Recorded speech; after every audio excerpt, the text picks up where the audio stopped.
Minisode 36 of Futures Radio Show, sponsored by CME Group, the world's leading and most diverse futures and options exchange. CME Group's markets help individuals and businesses around the world effectively manage risk.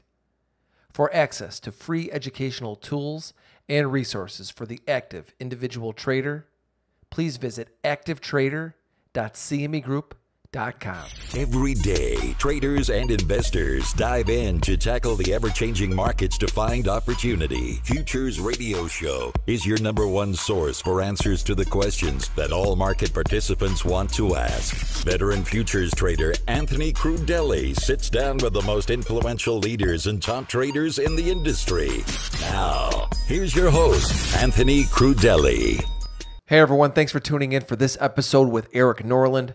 Before I play that interview for you, I want to give a shout out to the great sponsors of Futures Radio Show, CME Group, Trading Technologies, RJO Futures, and Top Step Trader. To learn more about these sponsors and the important things that they are doing for futures traders, be sure to click on their logos on our website. I spent the last week in London attending IDX, which is the International Derivatives Expo hosted by FIA. I had a great time at the event and in London. If you're in London, I highly recommend you check out this event, which is hosted by FIA once a year. This was my second year attending the event, and this year I hosted a meet and greet for traders outside the event. So a shout out to all of you that came to meet me and chat about futures and, of course, some crypto markets. I had a great time with you guys. Now, at IDX, I did several interviews with some really excellent guests, and in today's show, I spoke with Erik Norland. He's CME Group's senior economist. Erik does magnificent work, and I read a lot of what he puts out. I always enjoy speaking with him. And we began today's chat by talking about Italy. Did we see the worst of it? Is there more to come? So Erik and I talked about that. He also gave us his insight on fixed income markets, and he told us how many more interest rate hikes we will see in 2018.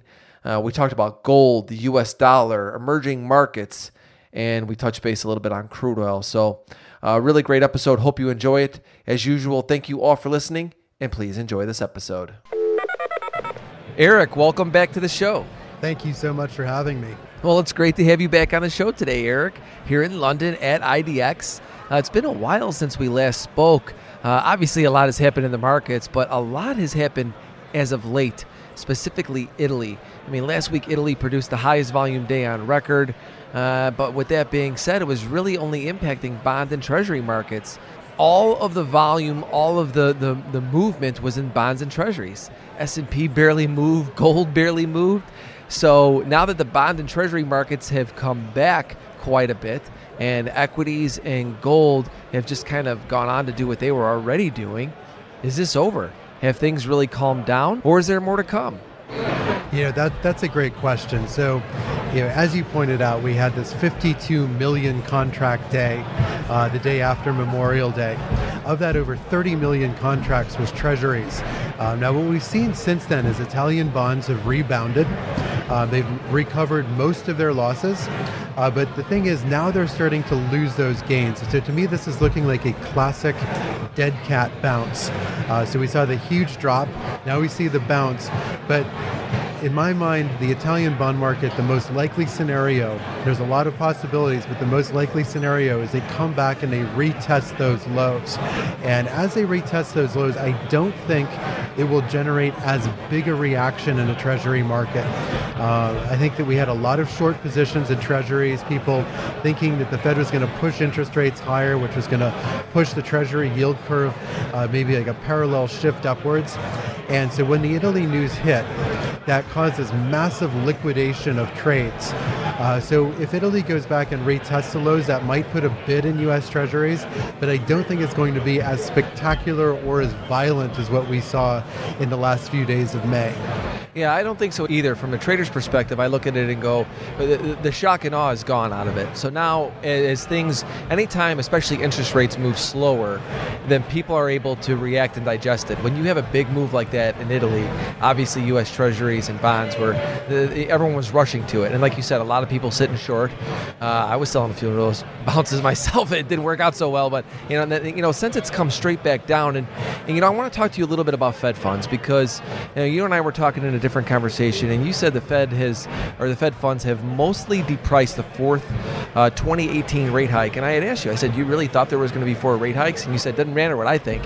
You said the market thought that. So talk to us about that. I mean, do you really see that there's a possibility of that getting back to where we have 4 rate hikes? Or how many rate hikes do you see coming in 2018? Right, so we've already had one. We're almost certainly going to have another one on June 13th.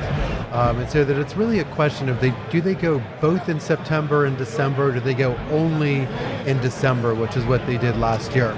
And so if you look at the Fed's dot plot, the Fed's dot plot officially says 3 is the most likely, but there's a large number of FOMC officials who are saying 4, so it's almost 50-50, which is a slight majority in favor of 3 versus 4 on the FOMC board. And so that's essentially what the futures had been pricing before the Italy news hit.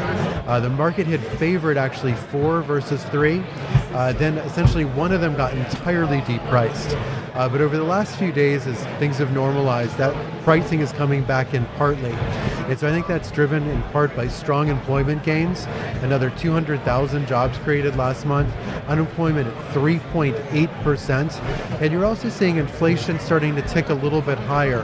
And not just on the headline driven by crude oil prices, but also on the core. So I don't think you can rule out 4 rate hikes this year. It may not happen, but you can't rule it out. So to me, I mean, that's very interesting, because it tells me that this recent shakeout, this move that happened in Italy, I think got a lot of the weak hands out. I'm just thinking from the trader's perspective. And we could see treasuries and bonds continue to drift lower. I mean, is that what you're thinking? Well, look, I think that there's a strong possibility that we see the S&P 500 and the other equity indices rally over the course of the summer.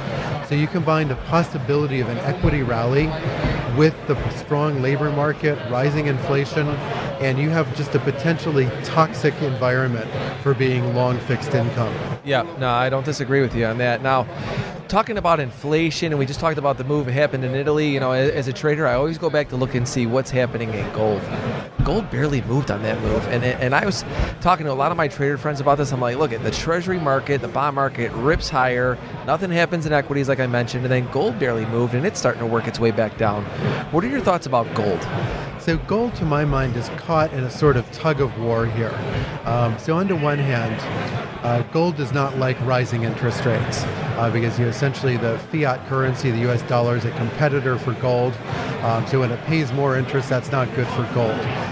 So when the Italy news hit, interest rates in the U.S. dropped. The market started depricing some of those rate hikes. That should have been good for gold. But gold has one other major factor that drives it, and that's the U.S. dollar. When the U.S. dollar rises in value versus foreign currencies, that's very bad for gold. And gold's becoming more and more highly correlated with the U.S. dollar and less correlated with interest rates over the last, say, 12 months. And so when the U.S. dollar soared on the Italy news versus the euro, the pound, virtually every emerging market currency you can name, that was not good news for gold. And so these two effects seem to more or less cancel each other out and sort of neutralize whatever positive impact the Italy news might have had on the yellow metal. Hey everyone, I hope you're enjoying the show so far, but I want to pause and thank one of our sponsors, Trading Technologies. I started using TT in the year 2000, and I love it. It is by far the best trading platform I have ever used, and I've tried a lot of them. With TT, you can trade the global markets from virtually anywhere in the world. They are the world's fastest commercially available futures trading platform. I highly suggest you go try out TT, especially because you can try it for free. Just go to tryttnow.com and set up your account. So it's interesting that you say that the correlation is getting stronger between the dollar and gold, because myself, I trade gold and I look at the dollar versus gold a lot. But what's, I think, telling about the gold market is that when the dollar was going lower, gold could not make any higher highs. Yes, and so part of that was that as the dollar was going lower prior to the Italy events, or prior to the month of May, the dollar's actually been rallying now for several weeks. During that time, you had this tremendous rise in Fed funds futures expectations for rate hikes in 2019 and in 2020. So during that time, whatever weakness the dollar had at that time that may have benefited gold was being neutralized by the threat of higher interest rates. So once again, just in the opposite way, gold was still caught in this tug of war between tighter monetary policy and a currency that was not that strong. And now that's reversed. So now you have a somewhat easier expectation for monetary policy, but now you have a stronger US dollar. So gold's just caught in the middle of this tug of war. And the charts show that. I mean, as anyone that looks at a gold chart, look at it on a daily, weekly, or monthly, it's been fairly range-bound. So I want to move on and talk about something that you follow a lot more than I do, and this is something that I just follow and I don't trade, and it's emerging market currencies. They're selling off. I mean, I've seen you write about the Argentine peso, the Russian ruble, the Turkish lira, the Brazilian real. Are we on the verge of another emerging market crisis? Yeah, that's a good question. I don't know the answer for sure, but what I can tell you is that when the Fed tightened rates a great deal in 1994, one of the first things that happened was the Mexican peso collapsed versus the US dollar at the end of 1994. And the Fed kept policy pretty tight throughout the rest of the 1990s. And we had a succession of currency crises, beginning with the Asian currency crisis in July of 1997, the Russian currency crisis in August of 1998, and it sort of culminated with Turkey and Argentina seeing their currencies devalued around 2000, 2001. So now that the Fed is tightening again, you have this problem where there's so many emerging markets that have gotten so accustomed to 0% financing from the Federal Reserve that supports these enormous carry trades. A lot of these emerging market currencies like the real or the ruble have 10% plus interest rates. So as the Fed tightens, that currency carry trade starts to diminish a little bit. And so you run the same risk that you see with the Treasury market in Italy. You have a crowded position and somebody liquidates, and it causes a cascade of these sorts of trades liquidating, which in turn causes the emerging market countries, like in the case of Turkey, to raise interest rates a great deal to defend their currency, which in turn harms their economy and doesn't always end up supporting the currency as the central bank might intend. So I think that the jury is still out, but I think that as the Fed tightens, the risk of a generalized emerging market crisis begins to rise. Yeah, I mean, it's something that I will definitely be keeping an eye on and seeing you write about it. And a final thought for today, I want to talk about oil. Boy, what's going on in this oil market? One of my favorite trades, I talk about this a lot to people, is that I like to find a market in a primary trend, wait for a major pullback near daily moving averages and support coinciding. That recently happened in oil. I turned around, took a couple of longs, stopped me out, and you're sitting there going, we go from going straight up in oil to now are we going straight back down? I don't know what's going on a technical basis. I'm still watching, but talk to us about what you're seeing in the oil market. When it comes to the technicals, I have to admit I'm kind of lost as well. I look at the technicals, I don't know where it's going from that perspective. But what I can tell you, though, is from an economic perspective, things are pretty bearish on oil. You have OPEC, which is now starting to think about readjusting their agreement to cut production. Saudi Arabia and Russia are pretty happy now with the price of oil. Maybe they'll like to increase production a little bit. You have soaring U.S. production that's hitting record high week after week after week, thanks to the fracking going on in the United States. You also have a lot of other headwinds. You still have pretty high levels of inventory. They're about 20% off their highs, but they're still substantially higher than their sort of historical norms. And then lastly, you have more and more efficient vehicles providing this constant headwind for demand.